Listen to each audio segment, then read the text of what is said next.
Salmo 100 Traductor, P. Miguel Fuertes Lanero, Osa Sermón al Pueblo Hipona. Tiempo pascual del año 395 1. V.1. Lo que este Salmo centésimo expresa en su primer versículo, debemos investigarlo en todo su texto. Voy a cantarte, Señor, la misericordia y la justicia. Que nadie se prometa la impunidad por la misericordia de Dios, porque está también la justicia. Ni nadie, si ha cambiado a mejor su vida, tema el juicio de Dios, ya que ha precedido la misericordia. Cuando juzgan los hombres, movidos a veces por la misericordia, obran contra la justicia. Les parece que tienen misericordia, pero les falta la justicia. Y otras veces, queriendo ser demasiado rectos en la justicia, abandonan la misericordia. Dios, por el contrario, en la bondad de su misericordia, no abandona la justicia ni el juicio, ni al juzgar con severidad, abandona la bondad de la misericordia. Ya veis que si distinguimos el tiempo de estas dos cosas, la misericordia y la justicia, pues quizás no sin motivo guardan cierto orden de antelación en el texto, puesto que no se dijo justicia y misericordia, sino misericordia y justicia. Si tal vez, repito, distinguimos el orden de las dos, quizá hallamos que ahora es el tiempo de la misericordia, y el venidero el de la justicia y el juicio. ¿Cómo es que precede el tiempo de la misericordia? Ante todo, pon la mirada en Dios, para que tú imites al Padre en cuanto Él te lo conceda. No decimos con soberbia que nosotros debemos imitar a nuestro Padre, puesto que el mismo Señor, Hijo único de Dios, nos exhorta a ello, diciendo, sed como vuestro Padre Celestial.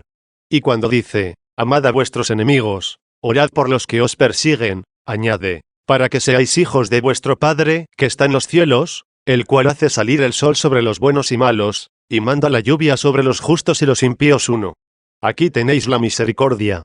Cuando ves a los justos y a los malvados, que contemplan el mismo sol, que perciben la misma luz, que beben de las mismas fuentes, fecundarse con la misma lluvia, que se sacian con los mismos frutos de la tierra, que respiran el mismo aire, que poseen idénticos bienes del mundo. No vayas a acusar de injusto a Dios, que da igualmente estos bienes a los buenos y a los malos. Es el tiempo de la misericordia, todavía no el del juicio. Si primeramente no nos perdonase Dios por su misericordia, no encontraría que coronar por el juicio. Es ahora cuando la paciencia de Dios atrae a los pecadores a la penitencia. Es el tiempo de la misericordia. 2. Escucha al apóstol distinguir ambos tiempos, y distínguelos tú.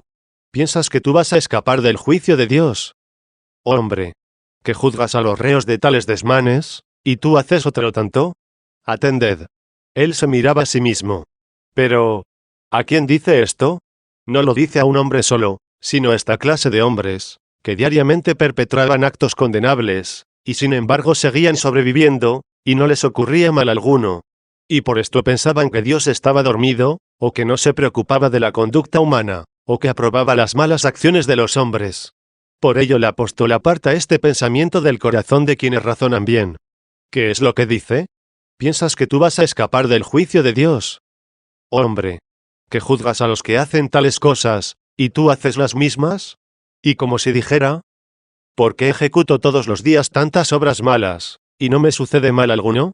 A continuación le declara que es el tiempo de la misericordia, al decir, ¿o es que desprecias la riqueza de su bondad, de su paciencia y de su longanimidad? No hay duda de que este tal despreciaba todo esto. Pero el apóstol le recrimina diciendo, ¿no caes en la cuenta de que la benignidad de Dios te está moviendo a la penitencia? He aquí el tiempo de la misericordia. Sin embargo, para que pensase que esto no había de perdurar eternamente. ¿Cómo lo aterra a continuación?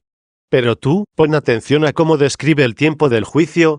¿Has oído el tiempo de la misericordia en aquellas palabras? Voy a cantarte, Señor, la misericordia y la justicia. Oh Señor, escucha ya el juicio y la justicia. Tú, dice, según la dureza de tu corazón, y el ánimo impenitente, te estás atesorando ira para el día de la ira, y de la manifestación del justo juicio de Dios, el cual dará a cada uno según el mérito de sus obras. Aquí tienes, misericordia y juicio te cantaré. Oh Señor, se atemorizó con el juicio. Pero, ¿acaso ha de temerse el juicio de Dios, y no ha de amarse? Ha de temerse por los malos, a causa del castigo, pero ha de amarse por los buenos, debido al premio. Como el apóstol atemorizó los malos, según el testimonio que he manifestado, escucha ahora una cita en la que, hablando del juicio, da esperanza a los buenos. Él mismo se propone como ejemplo, y expone y declara en sí mismo el tiempo de la misericordia.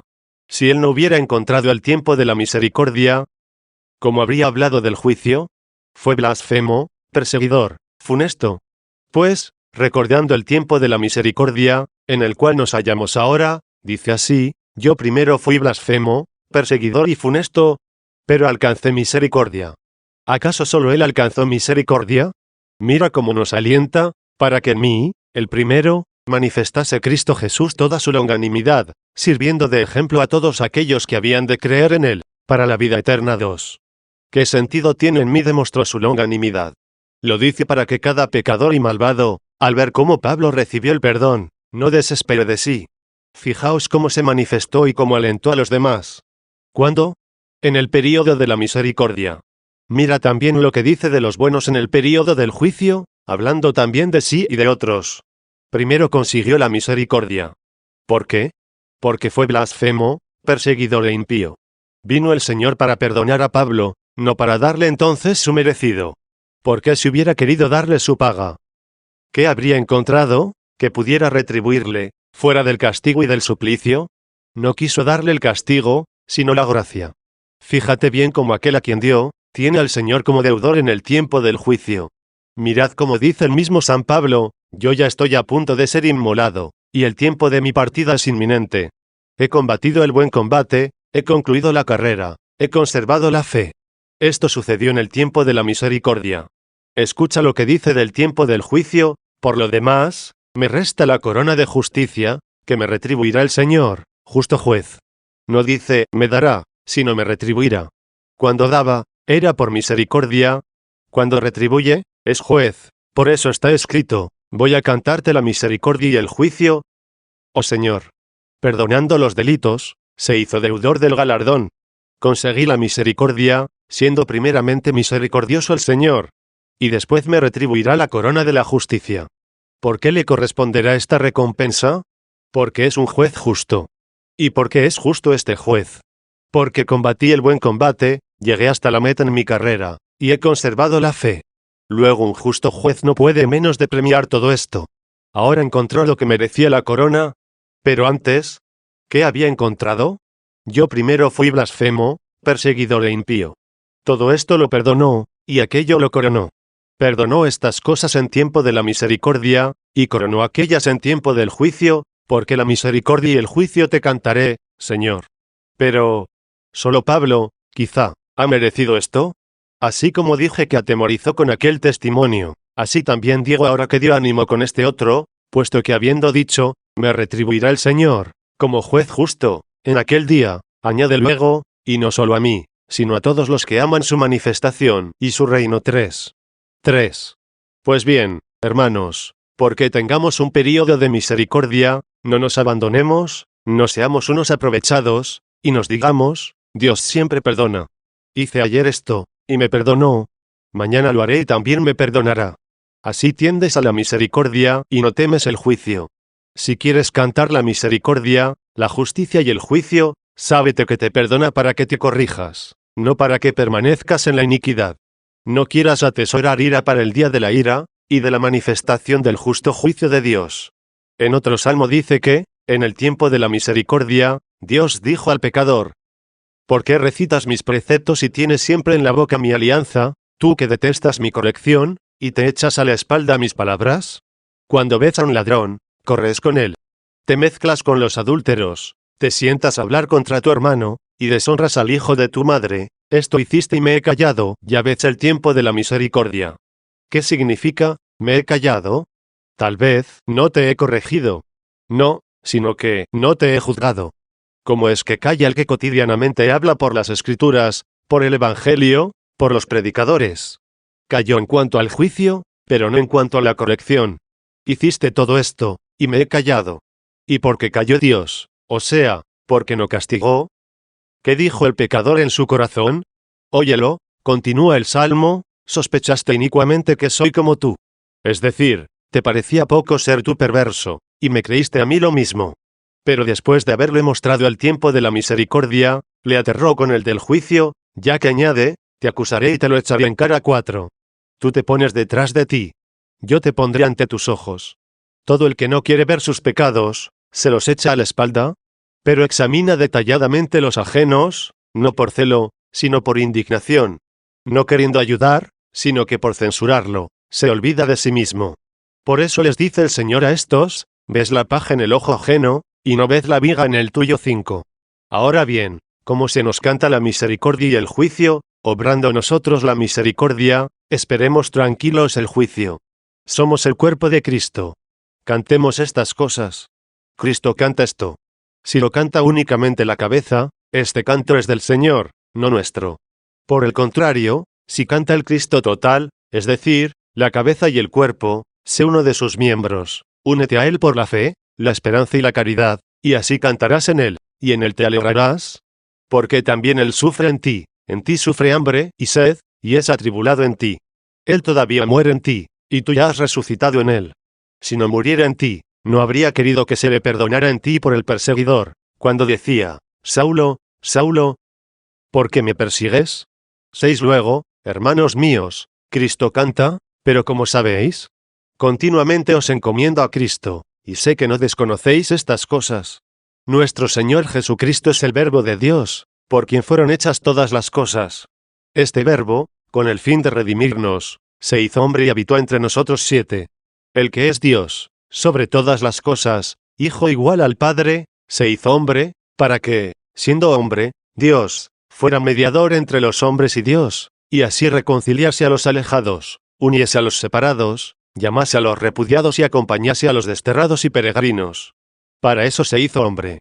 Se hizo, pues, cabeza de la Iglesia, y tiene cuerpo con sus miembros. Contempla sus miembros, ahora gimen por toda la tierra, más tarde se alegrarán con la corona de justicia, de la que dice San Pablo que retribuirá el Señor en aquel día, como justo juez. Cantemos, pues, ahora, en esperanza, todos juntos, formando uno. Por revestidos de Cristo, somos uno en Cristo, nuestra cabeza, porque también somos estirpe de Abraham. Esto lo dice el apóstol. Yo dije que somos Cristo. El apóstol dice, luego sois estirpe de Abraham, herederos según la promesa. ¿Sois estirpe de Abraham? Veamos si Cristo lo es también. En tu linaje serán bendecidas todas las naciones. No dice, en tus linajes, como hablando de muchos, sino hablando de uno, y en tu linaje, que es Cristo. 8. Se refiere también a nosotros, sois linaje de Abraham. Luego es evidente que pertenecemos a Cristo, y que, como somos sus miembros, los de su cuerpo con la cabeza somos un solo hombre. Por lo tanto, cantemos, la misericordia y la justicia te cantaré, oh Señor. 4. V.2. Cantaré salmos, y voy a entender en el camino perfecto, cuando vengas a mi casa. Únicamente podrás salmodiar y entender en el camino perfecto. Si quieres entender, salmodia en el camino sin defecto, es decir, actúa con alegría para tu Dios. ¿Cuál es el camino sin defecto? Escucha lo siguiente, caminaba en la inocencia de mi corazón, dentro de mi casa. Este camino perfecto comienza por la inocencia, y se llega a él también por ella. No pierdas el tiempo en palabras. Sé inocente y has perfeccionado la justicia. Pero, ¿qué significa ser inocente? El hombre, por lo que a él toca, perjudica de dos modos, o haciendo desgraciado a alguien, o abandonando al desgraciado. Pues tú no quieres que te hagan desgraciado, ni que te abandonen en la desgracia, si llegas a ser desgraciado. ¿Quién hace desgraciados? El que comete violencias, o perpetra insidias, el que arrebata lo ajeno, oprime a los pobres, roba, perturba la paz de los matrimonios, es calumniador, e intenta con perversa voluntad causar algún mal a los hombres, algún mal por el que se aflijan. ¿Quién abandona a los desgraciados? El que ve al pobre, que necesita algún auxilio, y pudiendo ayudarle, le desprecia, pasa de lejos y aparta de él su corazón. Si este hombre fuese tal que no necesitase ya la misericordia, con todo, sería soberbio si abandonase a este desgraciado, pues aún se haya establecido en la tribulación de la carne, ignorando qué le puede suceder mañana, y, no obstante, desprecia las lágrimas de los desgraciados. Este no es inocente. Pero, ¿quién es inocente? El que, sin perjudicar a otros, tampoco se perjudica a sí mismo, ya que el que se perjudica a sí mismo, no es inocente. Dirá alguno, yo a nadie he robado, a nadie oprimido, de mis bienes, De mi justo trabajo quiero tener una vida holgada, quiero tratarme bien, comprar lo que me gusta, beber y banquetear con mis amigos. ¿A quién le robé? ¿A quién oprimí? ¿Quién tiene quejas contra mí? Este parece un inocente. Pero si se arruina a sí mismo, si destruye en sí mismo el templo de Dios, ¿cómo esperas que tenga misericordia con otros y perdone a los desventurados? El que es cruel consigo mismo, ¿puede ser misericordioso con el prójimo? Toda la justicia se reduce a una sola palabra: inocencia. El que ama la iniquidad, aborrece su alma. 9, dice otro salmo. Cuando amaba la iniquidad, pensaba que hacía daño a otros. Pero si perjudicaba a otros, siendo así que dice el salmista, el que ama la iniquidad odia a su alma, al primero que perjudicaba era a sí mismo. Y no se mueve, porque carece de sitio por donde andar, pues toda malicia está cercada de estrechez. Solo la inocencia es holgada. Andes en ella. Caminaba en la inocencia de mi corazón en medio de mi casa. En medio de su casa se refiere también a la iglesia misma. Cristo camina por ella. Puede referirse también a su corazón, ya que nuestra casa interior es nuestro corazón. Dijo esto para explicar lo que había expresado antes, en la inocencia de mi corazón. ¿Cuál es la inocencia de su corazón? El centro de su casa. Quien tiene en ruinas esta casa, es arrojado afuera de ella. Quien se perseguido en su corazón por su mala conciencia, no tolera habitar en él, y sale de su casa como quien se ve forzado a hacerlo, debido a las goteras o al humo. El que no tiene tranquilo en corazón, no pueden habitar con gusto en él.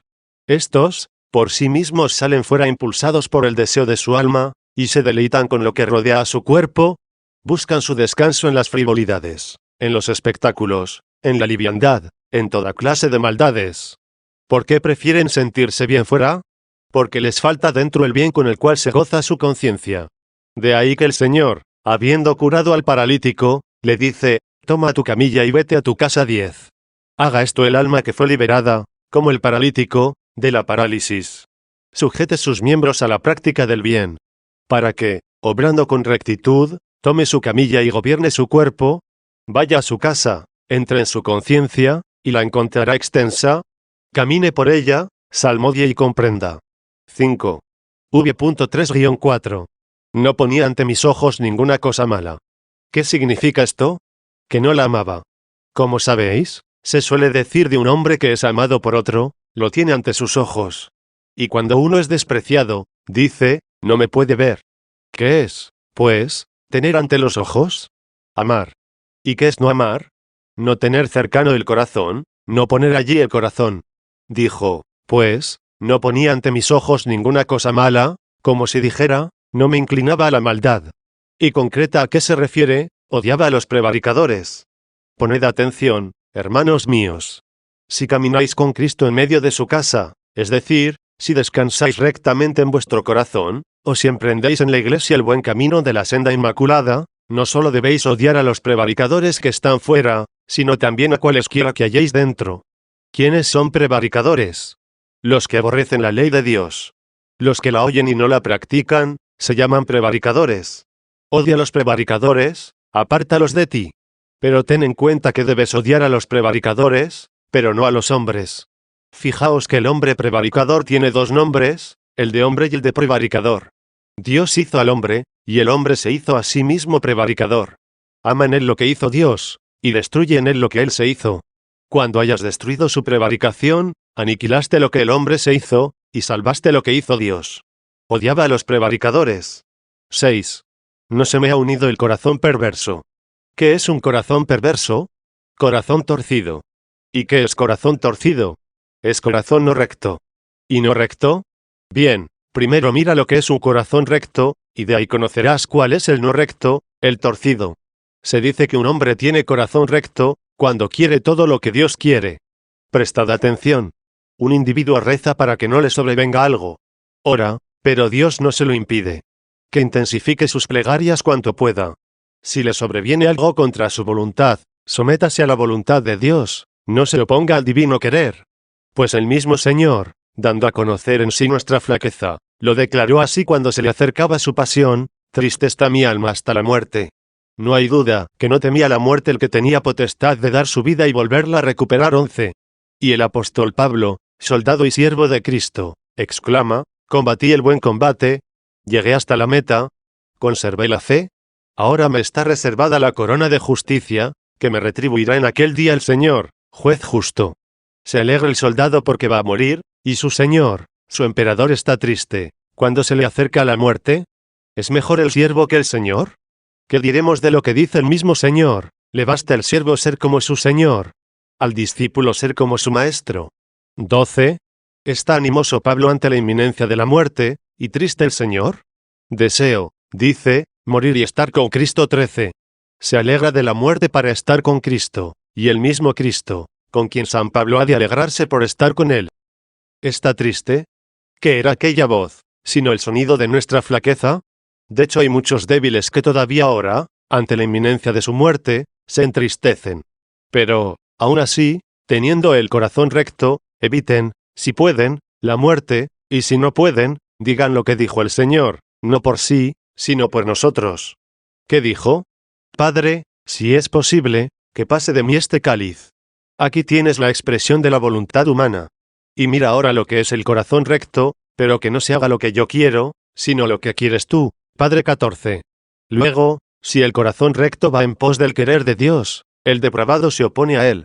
Le acontece algo adverso, y exclama: «Oh Dios, ¿qué te hice? ¿Qué maldad cometí? ¿En qué pequé?» Se tiene por justo, y a Dios por injusto. ¿Qué hombre tan depravado? Le parece poco estar torcido, y piensa que la torcida es la regla. Corrígete y hallarás lo recto, de lo que te apartaste. Dios es justo y tú injusto. Tú eres perverso, porque dices que el hombre es justo, y Dios injusto. ¿A qué hombre llamas justo? A ti mismo, pues cuando dices: «¿Qué te hice?», te tienes por justo. Sin duda que Dios te responderá: «Dices la verdad, porque a mí nada me hiciste. A ti sí te lo hiciste. Si me hubieras hecho algo, habrías obrado bien. Todo lo bueno que se hace, a mí se me hace, porque se hace debido a mi mandamiento. Por el contrario, todo lo malo que se ejecuta, va para ti, no para mí, puesto que el malo no obra si no es para sí, pues el mal yo no lo mando». Cuando os encontréis, hermanos, con esta clase de hombres, reprended, argüid, corregid, no consintáis, para que podáis decir: «No se me ha unido el corazón perverso». 7. Cuando el malvado se apartaba de mí, no lo conocía. ¿Qué es no lo conocía? No lo aprobaba, no lo elogiaba, no me agradaba. Hallamos algunos pasajes en la Escritura en que se equipara conocer con sernos agradable. ¿Qué se le oculta a Dios, hermanos míos? ¿Conocerá a los justos, y no a los injustos? ¿Qué cosas te parece que ignore? No te digo lo que haces, sino lo que piensas que él ignore, y no digo lo que piensas, sino lo que has de pensar, que él no prevea. Dios conoce todas cosas, y sin embargo, al final, es decir, a la hora del juicio, después de la misericordia, dice de algunos individuos: «En aquel día muchos han de venir y me dirán: Señor, en tu nombre hemos arrojado demonios, en tu nombre hicimos muchos milagros. En tu nombre hemos comido y bebido». Y yo les diré: «Apartaos de mí, malvados, nunca os he conocido». 15. ¿Acaso no conoce alguno? Entonces, ¿qué significa nunca os he conocido? No os conozco en mi regla. Conozco la regla o norma de mi justicia. No os habéis conformado a ella, os apartasteis de ella, y estáis torcidos. Por eso también dijo aquí: «No lo conocía». Al apartarse de mí el malvado, no lo conocía. ¿Qué es? ¿No lo conocía?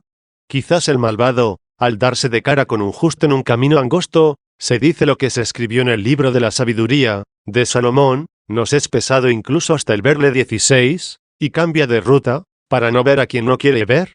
Pero cuántos malvados hay a los que vemos y nos ven, que no solo no se apartan de nosotros, sino que corren hacia nosotros, deseando, algunas veces, que colaboremos con ellos en sus estrafalarios planes. Esto nos sucede con frecuencia. ¿Y cómo es que se apartan? Se aparta de ti el que es de semejante a ti.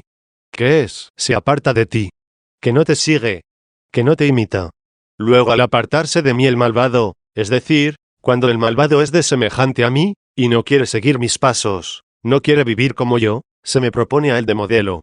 Y entonces yo me digo: no le conocía, es decir, no lo aprobaba, no es que lo desconociese. 8. V.5. Al que en secreto difama a su prójimo, lo haré callar. Este es el buen perseguidor, no del hombre, sino del pecado. Con el hombre de ojos altivos y corazón insaciable yo no me sentaba a su mesa. ¿Qué es no me sentaba a su mesa? No comía con él. Atiéndame vuestra caridad, porque vais a oír algo maravilloso. Si no se ponía a la mesa, es que no comía con él. ¿Y cómo es que nos encontramos con que el Señor primeramente comió con los soberbios? Fijaos bien que no digo, con los publicanos y pecadores, ya que estos eran humildes. Reconocían su enfermedad, y buscaban al médico. Vemos que comió con los mismos soberbios fariseos, ya que le invitó uno de ellos, aquel a quien desagradó que la mujer pecadora y famosa en la ciudad se acercase a los pies del Señor.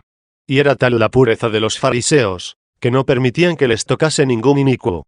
Y si algún inmundo llegaba a rozarles lo más mínimo, se horrorizaban, no sucediese que el imperceptible contacto los convirtiese en inmundos. Por eso, tan pronto como la conocida pecadora se acercó llorando a los pies del Señor, al verle el soberbio fariseo, dijo en su corazón, si este fuera profeta, sabría qué mujer se le acerca a sus pies. ¿Cómo sabía que Cristo no la conocía, sino porque vio que no la apartaba de él? Si hubiera sido profeta, la habría alejado de sí. El Señor no solo conocía a la mujer pecadora, sino que veía también, como médico, las heridas incurables de aquel soberbio. Pues al percibir su pensamiento, para demostrarle que él era soberbio, le dice, Simón, tengo algo que decirte. Había dos deudores de un prestamista. El uno le debía 500 denarios, y el otro 50. No teniendo ambos con qué pagarle, les perdonó a los dos. ¿Cuál de los dos le amará más? Entonces, obligado por la fuerza de la verdad a confesar, pronunció sentencia contra él, diciendo, creo, Señor, que aquel a quien más perdonó. Entonces el Señor, volviéndose a la mujer, dijo a Simón, ¿ves a esta mujer? Yo entré en tu casa y no me diste agua para lavar mis pies. Esta, sin embargo, los ha lavado con sus lágrimas 17, y todo lo demás que ya sabéis. No hace falta demorarnos más en las otras cosas, que ya os dije con el testimonio. Este fariseo comía con él. Luego, ¿qué significa lo que dice, no comía con el hombre de ojos altivos y de corazón insaciable? ¿Cómo nos propone lo que no hizo él? Nos exhorta a imitarle, le vemos comer con los soberbios. ¿Por qué, entonces, nos prohíbe que comamos con ellos? Nosotros, sin duda, hermanos, atendiendo a la corrección, nos guardamos de nuestros hermanos, y no comemos con ellos para que se corrijan. Sin embargo, más bien comamos con los paganos, que con los que nos hayamos unidos, si los vemos vivir mal, para que se avergüencen y corrijan, conforme a lo que dice el apóstol, si alguno no presta oído a nuestra palabra por esta epístola, marcadlo y no os juntéis con él. No obstante, no lo toméis como un enemigo, sino corregidle como hermano 18. Muchas veces hacemos esto atendiendo a que es un remedio medicinal. Y, sin embargo, comemos frecuentemente con muchos extraños y con los impíos. 9. ¿Qué es esto que dice, no comía con el hombre de ojos altivos y de corazón insaciable? El corazón piadoso tiene sus alimentos, lo mismo que el soberbio tiene los suyos. Pues bien, por estos alimentos peculiares del corazón soberbio, dijo, y de corazón insaciable. ¿De qué se alimenta el corazón soberbio? Si es soberbio, es envidioso, y no puede ser de otro modo. La soberbia es madre de la envidia. No puede menos de engendrarla y estar siempre con ella. Luego todo soberbio es envidioso. Si es envidioso se alimenta de los males ajenos. De aquí que dice el apóstol, si os mordéis y devoráis unos a otros, cuidado, no vayáis a consumiros mutuamente 19. Si veis, pues, a esta gente que se devoran los unos a los otros, no comáis con ellos. Huid de tales convites, para que no se sacien de alegrarse de los males ajenos, ya que son de corazón insaciable. Evita caer en el lazo del diablo por los alimentos con estos. Cuando los judíos crucificaron a Cristo, se alimentaban con estos manjares, puesto que se alimentaban del sufrimiento del Señor. Pero también nosotros nos alimentamos de la cruz del Señor, ya que comemos su cuerpo. Decían ellos, al verle pendiente de la cruz, insultándole, porque eran de corazón insaciable, si es el Hijo de Dios, que baje de la cruz. Salvó a otros, y no puede salvarse a sí mismo 20. Ellos se alimentaban con el manjar de la crueldad, y él con el de su misericordia, pues dice, Padre, perdónalos, porque no saben lo que hacen 21. Ellos tenían unos alimentos, él otros. Pero, ¿qué se dijo de la mesa de los soberbios? Conviértaseles su mesa delante de ellos en lazo, en recompensa y en tropiezo 22. Fueron alimentados, fueron cazados. Como las aves se acercan a comer al lazo, y los peces al anzuelo, y son apresados, así también estos. Luego los impíos tienen sus propios manjares, y también los piadosos los tienen. Mira cuál es el manjar de los piadosos, bienaventurados los que tienen hambre y sed de justicia, porque ellos serán saciados. 23. El piadoso, pues, se alimenta con el manjar de la justicia, y el impío con el de la soberbia. No es de extrañar que sea de corazón insaciable. El soberbio se alimenta con el manjar de la iniquidad. Tú no te alimentes con ese manjar, y así el soberbio de ojos altivos y de corazón insaciable, no se sentará a tu mesa. 10. V.6. Tú, ¿de qué te alimentabas, en qué te deleitabas, cuando el altivo no se sentaba a tu mesa? Pongo mis ojos, dice, sobre los fieles de la tierra, para que éstos reflexionen conmigo. El Señor dice, pongo mis ojos sobre los fieles de la tierra, para que éstos reflexionen conmigo, es decir, para que se sienten conmigo. ¿Cómo han de sentarse? ¿Os sentaréis sobre 12 tronos, para juzgar a las 12 tribus de Israel? 24. Juzgarán los fieles de la tierra, pues a ellos se dice, ¿no sabéis que juzgaremos a los ángeles? 25. Pongo mis ojos sobre los fieles de la tierra, para que ellos reflexionen conmigo. El que andaba por la senda inmaculada, este me servía. A mí, dice, no a sí mismo. Pues muchos administran el Evangelio, pero para sí, puesto que buscan su propio bien, no el de Jesucristo. 26. ¿En qué consiste servir a Jesucristo? En buscar las cosas que son de Cristo. Así es, cuando los malvados anuncian el Evangelio, se salvan los demás, y ellos son castigados. Pues se dijo, haced lo que ellos dicen. No hagáis lo que hacen. 27. Por eso, no temas cuando oigas el Evangelio de boca del malo. Hay de aquellos que lo administran para sí. Es decir, de aquellos que buscan en él su propio interés. Tú recibe el Evangelio de Cristo. El que andaba por senda inmaculada, ese me servía. 11. V.7. No habitó en mi casa el que obra con soberbia. Entended por casa el corazón. No moraba en mi corazón el que obra con soberbia. Porque se alejaba pronto de allí. Nadie que no sea pacífico y manso habita en mi corazón. El soberbio se aleja de él. El malvado no habita en el corazón del justo. Esté el malvado distanciado de ti a infinitas distancias. Habitáis juntos si tenéis un solo corazón. No ha habitado en mi casa el que obra con soberbia. El que habla cosas inicuas, no duró en mi presencia. Esta es la vía inmaculada, en la que comprenderemos cuando el Señor venga a nosotros. 12. V.8.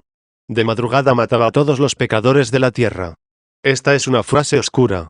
Poned atención, porque además estamos al final del Salmo. De madrugada mataba a todos los pecadores de la tierra. ¿Por qué? Para exterminar de la ciudad del Señor a todos los que cometen injusticias. Luego hay malhechores en la ciudad del Señor, y, al parecer, ahora se les perdona. ¿Por qué? Porque es el tiempo de la misericordia, pero llegará también el juicio, pues así comienza el Salmo, voy a cantarte, Señor, la misericordia y el juicio. Ya declaró que solo se unieron a él los buenos. No se unió con los malos, ni se deleitaba con los manjares de la iniquidad de aquellos que administraban para sí, no para el Señor. Es decir, que buscaban su propio interés. Pero como si se le dijera, ¿por qué has tolerado tanto tiempo en la ciudad a gente como esta? Es el tiempo de misericordia, dice. ¿Qué significa, es tiempo de misericordia? Que aún no se ha manifestado el juicio. Es la noche, llegará el día, aparecerá el juicio. Escucha al apóstol, no juzguéis nada antes de tiempo. ¿Qué es antes de tiempo? Antes del día. Fíjate que dijo antes del día, o sea, hasta que venga el Señor e ilumine lo oculto de las tinieblas, y manifieste los pensamientos del corazón, y entonces recibirá cada uno de Dios la alabanza que le corresponda. 28. Ahora, pues, mientras no ved mi corazón, ni veo yo el tuyo, es de noche. Pides cualquier cosa al hombre y no la recibes, y piensas que te despreció, y quizá no fue así. Puede ser que alguien te ame y tú crees que te odia, o al revés. No ves su corazón, y al instante murmuras, por ser de noche te equivocas y se te perdonará el errar. No temas, confía en Cristo. Busca en Él la luz del día. No recibirás de Él mal alguno, porque estamos seguros de que Él no puede engañarse, y nos ama. De nuestro común amor aún no estamos seguros, pero Dios ve nuestro amor mutuo. Sin embargo, ¿quién de nosotros ve, cuando nos amamos mutuamente, con qué objetivo se hace esto? ¿Porque nadie ve el corazón? porque es de noche. En esta noche abundan las tentaciones. Como que esta noche dijo el Salmo, estableciste las tinieblas y se hizo la noche. Y rondan las fieras de la selva. Los cachorros rugen por la presa, reclamando a Dios su comida. 29. En la noche buscan los cachorros de los leones su alimento. ¿Quiénes son los cachorros de los leones? Los príncipes y las potestades de este aire, los demonios y los mensajeros del diablo. 30. ¿Cómo se buscan alimentos? Tentando. Pero dado que no pueden tentar, si Dios no les da potestad, por eso dijo que piden a Dios su alimento. Pidió a Job para tentarle. ¿Y qué alimento pidió? Un alimento pingüe, exquisito, suculento, el justo de Dios, de quien Dios testimonió y dijo que fue hombre sin queja, verdadero adorador de Dios. Le pidió para tentarle, requiriendo a Dios alimento, y le obtuvo para tentarle, no para vencerle. 31. Para purificarle, no para derribarle. O quizás no para purificarle, sino para probarle. Aunque alguna vez también los tentados son entregados, por algún mérito oculto y propio, en manos del tentador, porque se hayan entregados a sus malos deseos. El diablo no daña a nadie sin el permiso y el poder de Dios. ¿Cuándo lo recibe? En la noche. ¿Qué es, en la noche? En este tiempo. Pues cuando haya pasado la noche, y llegado el día, los malos serán enviados con él al fuego eterno, y los justos a la vida eterna. 32. Allí no habrá tentador, porque no habrá cachorros de leones allí, puesto que ya pasó la noche. De aquí que el Señor dice a sus discípulos, Satanás pidió zarandearos como al trigo esta noche, mas yo he pedido por ti, Pedro, para que no desfallezca tu fe. 33. ¿Qué es zarandearos como al trigo? Así como el hombre no come el trigo, si antes no lo muele para hacerlo pan, así el diablo no come a nadie, si primero no le derriba por la tribulación. ¿Derriba para comer? Por eso, cuando tú seas atribulado, si permaneces grano no te conturbes, nada te sucederá. Cuando los bueyes trillan, ¿entran, por ventura, a trillar solo el trigo? Van provistos del trillo. ¿Acaso el trigo ha de temer? De ningún modo. Pues solo se muele la paja. El trigo se despoja de lo superfluo. Después viene la bielda, y aparece el trigo limpio. Purificado el grano, el dueño lo meterá en su granero, y quemará el montón de paja en el fuego inextinguible. 34. 13. ¿Por qué he dicho esto? Porque nosotros esperamos el día animados por la esperanza. Nuestro día debe estar en Cristo. Porque mientras nos hallamos en tentaciones, es de noche. En esta noche Dios perdona a los pecadores para no aniquilarlos. Los atribula con las tentaciones para corregirlos. Los soporta en su ciudad. Pero hemos de creer que tolerará siempre. Si el tiempo de la misericordia es eterno, ¿no habrá juicio? Pero si misericordia y juicio te cantaré. Oh Señor. Ahora perdona, y después juzgará. ¿Cuándo juzgará? Cuando haya pasado la noche. Por eso dijo, de madrugada mataba a todos los pecadores de la tierra. ¿Qué es de madrugada? Al acercarse el día, pasada la noche. De madrugada mataba a todos los pecadores de la tierra. ¿Por qué los perdona hasta la madrugada? Porque era de noche. ¿Y qué es? ¿Era de noche? Que era tiempo de perdón. Perdonaba cuando los corazones de los hombres no se manifestaban. ¿Ves a un hombre que vive mal? Lo toleras, pues ignoras cómo debe ser, porque es de noche. O el que hoy vive bien, mañana vivirá mal. Ahora es de noche y Dios tolera a todos, porque es bondadoso. Tolera para que los pecadores se conviertan a Él, pero quienes no se corrigen en ese tiempo de misericordia, serán matados. ¿Y por qué? Porque serán arrojados de la ciudad de Dios, de la sociedad de Jerusalén, de la compañía de los santos, de la comunión de la iglesia. ¿Cuándo perecerán? De madrugada. ¿Qué es de madrugada?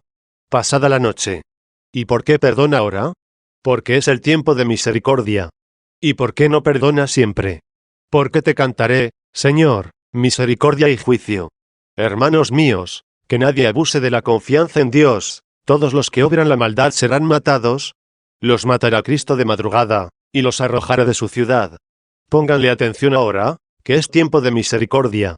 Por todos lados clama por la ley, por los profetas, por los salmos, por las epístolas, por el Evangelio. Mirad que no calla, porque perdona, porque ofrece misericordia. Pero tened cuidado, porque el juicio ha de venir,